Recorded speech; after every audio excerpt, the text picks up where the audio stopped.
Hey folks, what's up? It's your buddy here, diving into some wild political drama that's got the whole world buzzing. Imagine this, you're chilling at home, scrolling through the news, and bam! Our president drops a bombshell that makes our closest allies freak out like they've seen a ghost. Yeah, we're talking about Donald Trump's bold move on Greenland. That's right, that massive icy island up north that's suddenly become the hottest topic in global politics. If you're thinking, wait, Greenland? Like the place with polar bears and glaciers? You're spot on. But hold up, because this isn't just some random real estate dream.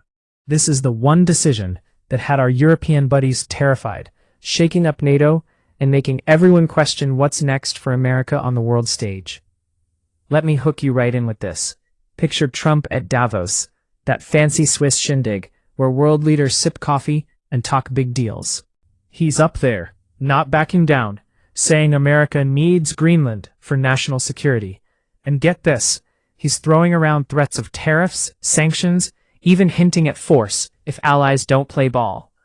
Our pals in Denmark, France, the UK, they're not just annoyed, they're straight up horrified.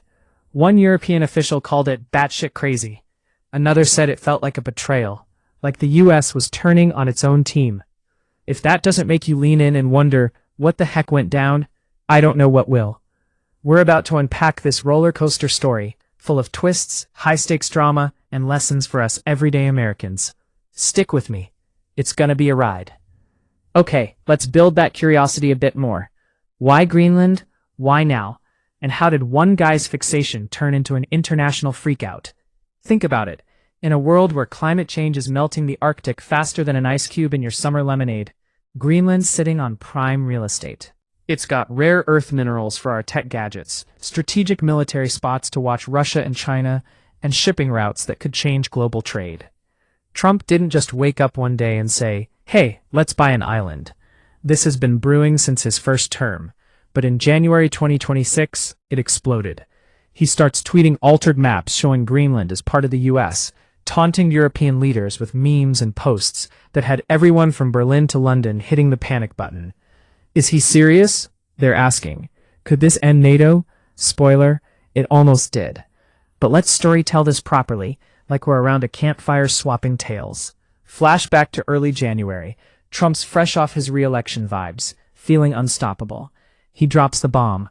The US is eyeing Greenland for complete and total control. Why? National security, he says. The Arctic's heating up, literally. And with Russia building bases and China sniffing around, America can't afford to sit on the sidelines. Relatable, right? As Americans, we've all felt that pinch. Gas prices spiking, supply chains messing with our Amazon deliveries. Trump's framing it as protecting our backyard. But here's where it gets juicy. Greenland's not for sale. It's part of Denmark, a NATO ally since forever. Danish PM Mette Frederiksen shoots back. Greenland is not for sale, and it's not yours to take. Boom. Diplomatic fireworks. Trump doesn't blink. He escalates. Tweets fly. Ungrateful Denmark. We protect them, they owe us. He threatens tariffs on European cars, cheese, wine, you name it. Imagine your grocery bill jumping because of this. For us in the States, it's like, whoa, that hits my wallet. But for allies, terror. One HuffPost report quoted officials saying they've never been so freaked out by Trump. Internal chats in European governments are chaos. Frustration, anger, betrayal. They're whispering about a NATO without the US, floating ideas of going solo. CNN reports that Trump's posturing changed the transatlantic alliance forever. Even after he backs down a bit at Davos, announcing some framework deal with NATO's Mark Rutte, the damage is done. Trust? Shattered. Let's make this relatable, folks. Think about your own life. Ever had a friend who calls all the shots in your group? My way or highway? That's fun until it isn't. America's been that powerhouse in NATO since World War II, leading the charge, footing a big bill. Trump's been hammering that point. Allies aren't paying their fair share. And yeah, he's got a point. NATO's 2% GDP defense spending goal, many countries lag. But this Greenland saga, it's like Trump grabbed the steering wheel and veered off-road. He refuses to rule out force. Jason Miller, his advisor, dodges questions like, nobody's going to fight the US over Greenland. Denmark warns, an attack would spell the end of NATO. Chills, right? Storytime ramps up. Mid-January, tensions peak. Trump shares doctored images on social media. Greenland with stars and stripes, maybe even a Trump Tower plopped on a glacier. Okay, exaggeration, but close. YouTube videos explode with reactions. European leaders, dumbfounded. BBC covers allies backing Denmark. EU officials condemning the threats. Trump's even linking it to the Monroe Doctrine, old-school U.S. supremacy in the West. Meanwhile, he's raiding Venezuela or something? Wait, no. That's a side note in reports, but it amps the fear. Allies see a pattern. Trump's unpredictable, erratic. WBUR's On Point podcast asks, has Trump's behavior gone too far?